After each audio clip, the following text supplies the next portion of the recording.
India alliance एक बहुत ही formidable challenger है आज की जो सरकार है उसके लिए, और ख़ास तौर पे देश की जनता 135 करोड़ आबादी भारत देश की इस इंडिया अलायंस की छतरी के भीतर समा जाती है। इंडिया अलायंस एक ऐसा गठबंधन है, एक ऐसा परिवार है जिसमें अन्य राज्यों से आने वाले नेता, राजनीतिक दल, अन्य संस्कृति, भाषा को रिप्रेजेंट करने वाले लोग सब एकजुट होकर एक उन सब का एक संगम बनता है। और देश की जनता को इंडिया अलायंस से बहुत उम्मीदें हैं।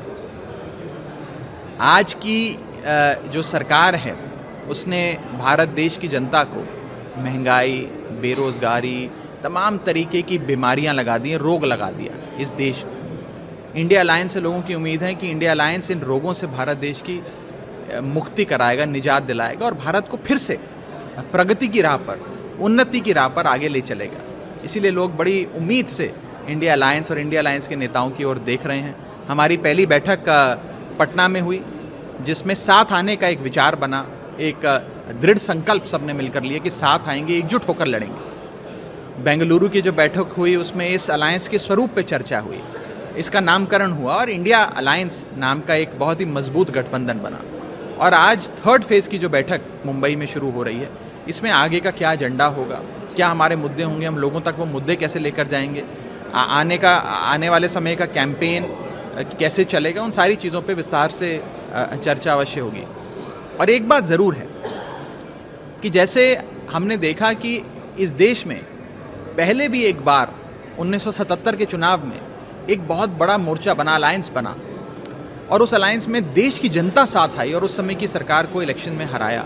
ऐसा ही कुछ आज के दौर में हम देख रहे हैं कि तमाम पॉलिटिकल पार्टियां, लोग देश को बचाने के लिए, लोकतंत्र को बचाने के लिए, संविधान को बचाने के लिए साथ आ रहे हैं। और साथ आकर एक अहंकारी हिटलरशाही से चलने वाली सरकार को अवश्य हार मिलेगी और देश की जनता अवश्य जीतेगी। आप एनडीए की और बीजेपी की खास तौर पे बौखलाहट इसी चीज़ से देख सकते हैं कि वो लगातार हम पर, हमारे नाम को लेकर हमले कर रहे हैं। और इतने बड़े बड़े लोग, यहाँ तक कि प्राइम मिनिस्टर ऑफ इंडिया, जिन्होंने कॉन्स्टिट्यूशन ऑफ इंडिया के तहत अपना कार्यभार संभाला, इंडियन फ्लैग के नीचे खड़े होकर शपथ ली, प्रेसिडेंट ऑफ इंडिया ने उन्हें शपथ दिलाई, गवर्नमेंट ऑफ इंडिया के वो मुखिया हैं, सरकार में आने के बाद startup India, skill India, make in India, बढ़ेगा इंडिया, खेलो इंडिया, चलेगा इंडिया, न जाने कौन कौन सी स्कीम्स उन्होंने लॉन्च करी, नीतियाँ लॉन्च करी। आज उसी पार्टी को और उन्हीं लोगों को इंडिया शब्द से नफरत हो गई। आज ये हमारे अलायंस का जो कंपैरिजन है वो किसी आतंकवादी संगठन से कर रहे हैं क्योंकि उन्हें इंडिया शब्द से इतनी नफरत हो गई। ये नफरत नहीं है, ये उनकी बौखलाहट है। ये लोग डरे हुए हैं, घबराए हुए हैं कि कहीं ये गठबंधन सफल ना हो जाए।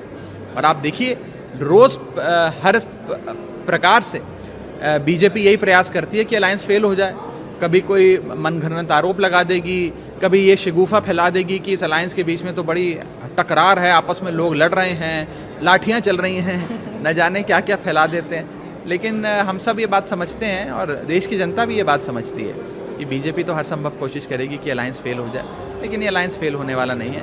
क्योंकि ये अलायंस सिर्फ 4, 10, 50 नेता जो उस कमरे में बैठे हैं उनका अलायंस नहीं है। ये अलायंस वास्तव में भारत की 135 करोड़ आबादी का अलायंस है।